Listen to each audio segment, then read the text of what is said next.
अस्सलाम वालेकुम। उम्मीद करता हूँ खैर ऑफिस से होंगे आप सब लोग। ये हाइब्रिड वैरायटी है 1-1 और आप देख सकते हैं इसकी माशाल्लाह इस वक्त ये बूर पे आ चुका है, गोब पे आ चुका है, फ्लावरिंग स्टेज के ऊपर है और अभी इसके ऑलमोस्ट 75% इसमें जो है फ्लावरिंग मुकम्मल हो चुकी है।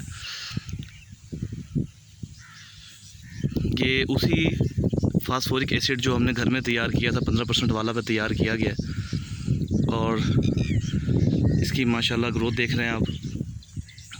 इसकी आप उसका साइज़ देख लें, सिट्टे का साइज़ देखें। दरअसल वीडियो बनाने का मकसद ये है कि कुछ दिनों पहले मैंने एक वीडियो मेरी नज़रों से गुजरी है जो एक यूट्यूब चैनल पे पड़ी थी, जो साफ फरमा रहे थे कि जी फास्फोरिक एसिड घर पे तैयार नहीं हो सकता या नहीं बन सकता और एग्री ग्रेड का होगा और एग्री ग्रेड का नहीं होगा।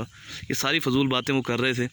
तो बेसिकली उनका मकसद ये था कि जी आप जो फास्फोरिक एसिड मैं सेल कर रहा हूँ वो परचेज़ करें और ख़ुद तैयार ना करें। तो ये उन साहब के लिए भी है कि वो देखें कि आप ख़ुद घर पे तैयार कर सके भी उससे फसल अपनी पाल सकते हैं। बाकी इसमें हमने यूरिया भी इस्तेमाल किया है, मैग्नीशियम सल्फेट का भी इस्तेमाल किया है फास्फोरिक एसिड के साथ मिलाकर, और साथ में इसके अंदर हमने जो है उसके ऊपर हाइड्रोपोनिक का स्प्रे भी किया है, हाइड्रोपोनिक फर्टिलाइज़र का। इसे तो माशाल्लाह इलाके में सबसे अच्छी जा रही है, वरना जितनी गर्मी पड़ रही है ये जनूबी पंजाब के अंदर कामयाब नहीं होती वैरायटी। तो जैसे इसके मज़ीद कामयाब होगी, इसके रिज़ल्ट आएंगे, इसकी जो भी पैदावार आएगी मैं इंशाल्लाह वो भी आप लोगों के साथ डिस्कस करूँगा। ये ट्रायल बेस में मैंने 1 एकड़ लगाया था, उसको फास्फोरिक एसिड पे तैयार किया है, पाला इसको, और फास्फोरिक एसिड मैंने बाज़ार से परचेज़ नहीं किया।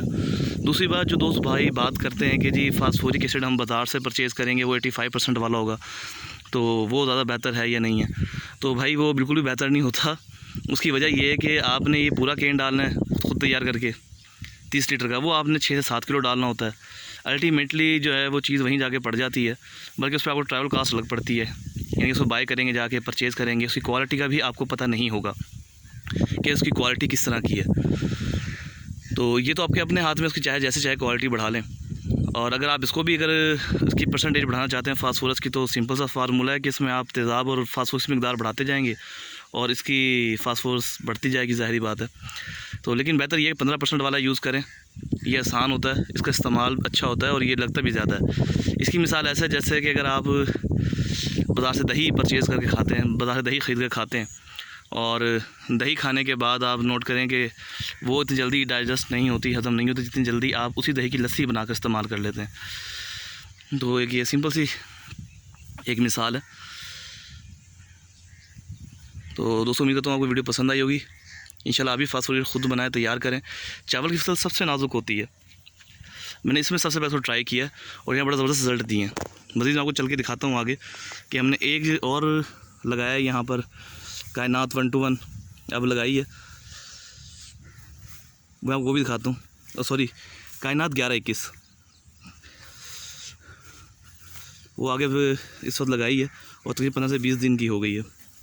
जल्दी उसको भी आपके साथ फर्टिलाइज़र प्लान शेयर करूँगा, उसको भी अभी हमने फास्फोरिक एसिड देना है।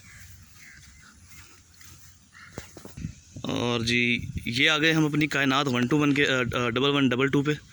कायनात 11-21 ये एडवांस नहीं है, ये 1509 नहीं है, ये कायनात है जिससे सुपर कायनात भी कहा जाता है। ज़रा पानी ज़मीन का खुश्क है क्योंकि इसको परसों हमने 2 दिन पहले इसके ऊपर वेडिसाइड की है कि इस्तेमाल जड़ी बूटी मार के लिए। हाइब्रिड पे हम नहीं कर सके थे तो बाद में हमें वो नज़र आना शुरू हुई है हाइब्रिड के अंदर, लेकिन इसके अंदर अल्लाह का शुक्र अब कंट्रोल करवा ली हमने। तो इसको भी इसके लिए फास्फोरेट तैयार करना है और वो फ्लड किया जाएगा। आप देखिए और इंशाअल्लाह आपको ये वीडियो पसंद आई होगी। Thank you very much. खुश रहें, खुशहाल रहें। अल्लाह हाफिज़।